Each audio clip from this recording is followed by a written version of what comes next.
Alright guys, it's me the Tycoon coming back to you with another review, and this is of Solar Opposites Season 5 overview.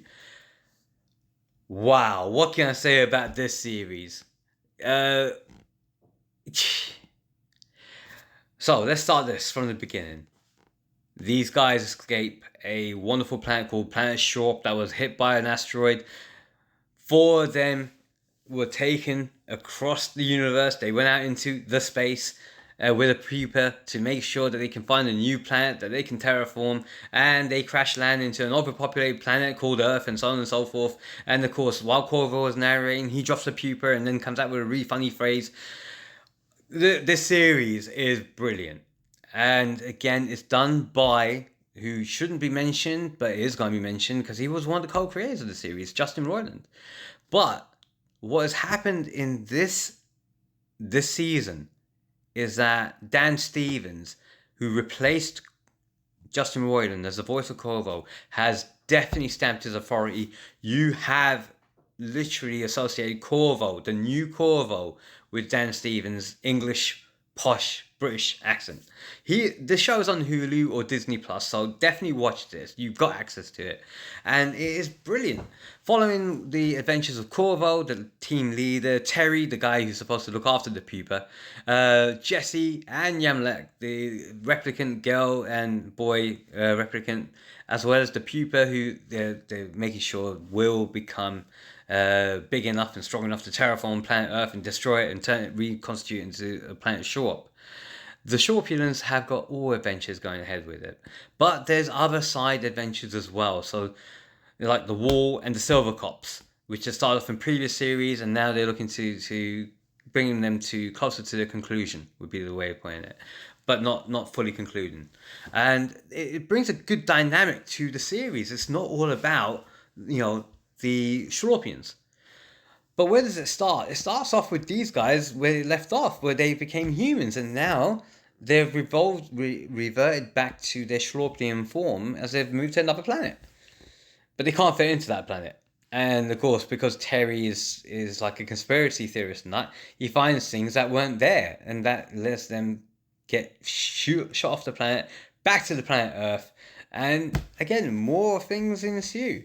Like you see good old Terry and Korvo finally getting married and having a honeymoon and extending the honeymoon period to the point where by the Earth almost gets destroyed.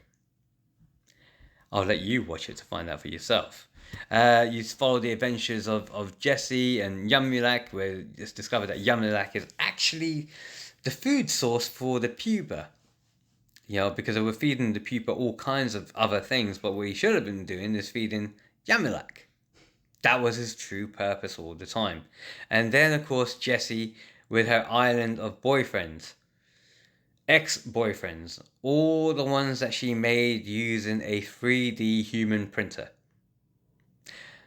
Of course, there is an episode in there where, if you're a parent like me, you probably have gone through this before, because I know we've done this as kids.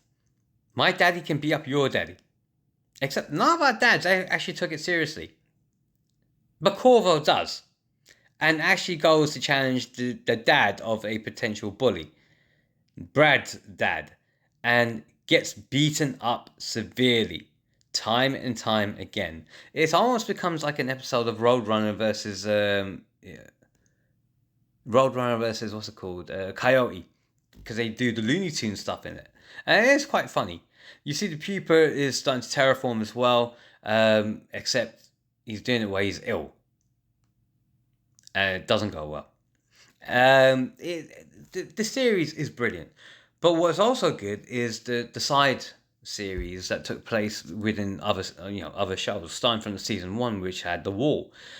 Now they've taken the wall out of the backdrop and have gone into the yard. So the shrunken people have all gone into the yard, and the backyard is its own adventure. It's led by Clancy Brown, and this is another role where he's done it as a very positive role, would be the best way of putting it. He's not negative. He's not antagonistic. He's not, oh God, I gotta watch out for this. What's the secret thing that he's gonna do? None of that's in this. He's actually really good, and his voice acting is good as well. Like I said, I love Clancy Brown. I think he's absolutely awesome as an actor.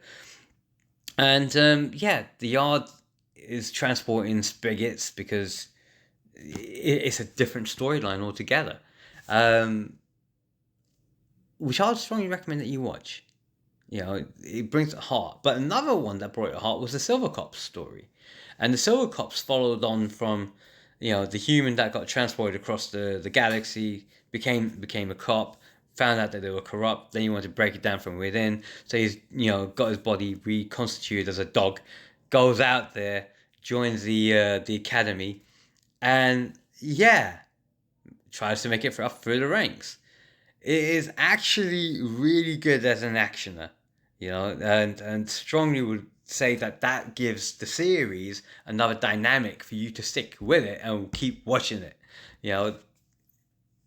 The series is really good. But the most important thing of the series is the ownership of Dan Stevens of the character. Justin Roiland is brilliant. We all know Rick and Morty, Justin Roiland has that stamp of authority, and he had that stamp of authority as Korvo in the first 3 seasons.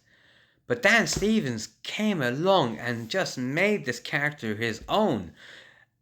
This is voice acting at its best. It is rare to see this happen, where an established actor who's grown a character is replaced by someone else and does a better job. The only other time that I can think about where something like that has happened is Mark Ruffalo in the MCU when he replaced Edward Norton as Bruce Banner. So yeah, this is really good.